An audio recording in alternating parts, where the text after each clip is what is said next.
Oh, Aarti, it's so great to have you here. Thank you so much for spending the time with us. It's my pleasure.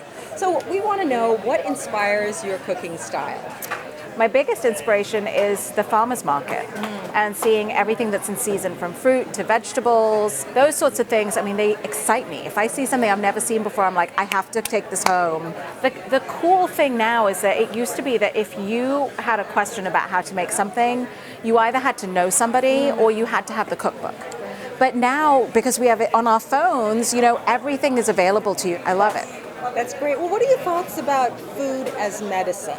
It's a big thing for me, and I think it's a big thing for Indians and South Asians. Our food is built on being medicine. And I sort of see it as like food is your first responder in terms of conditions or diseases or things that are not working correctly. And I think more and more we're learning here outside of sort of the Eastern world, we're learning that food can help so many of our troubles, and that so many of our sort of illnesses and conditions and immune system issues, all of that, we can start to support our bodies through what we eat. But it sounds like the spices, Indian spices, really play a big part I'm just starting in that, to scratch the surface on that. Like, Indian spices are huge. Indians eat about a teaspoon of turmeric a day.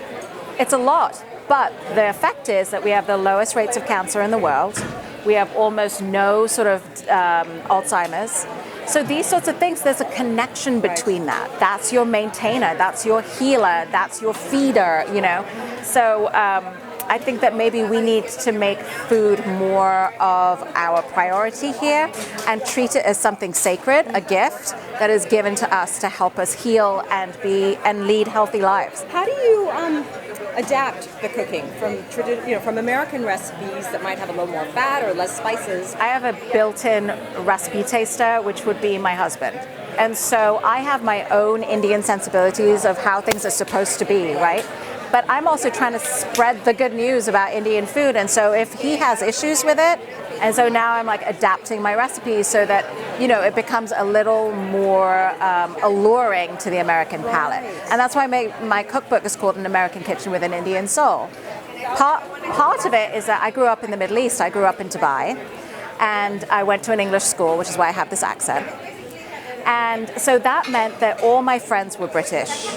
And when they would come over for sleepovers and stuff, my mum was already adapting what she was making so that it would meet in the middle, between what they were used to and what we were used to. Speaking of legacies, you've got 2 daughters. Yes. Are they enjoying cooking as well? Are they following Oh my God, they footsteps? love cooking. Oh, that's great. They love to cook. If I'm cooking, they're usually in the kitchen. It's really important to me to help them learn to cook. I want them to respect food and respect where it comes from. I can teach them about where they're from through their food. We have a role there, and you're part of that story. Right. And that's huge. That is huge. Yeah. That's great. Thank you so much. Oh, it's my pleasure. Really appreciate It's my pleasure. Thanks for having me. You're welcome.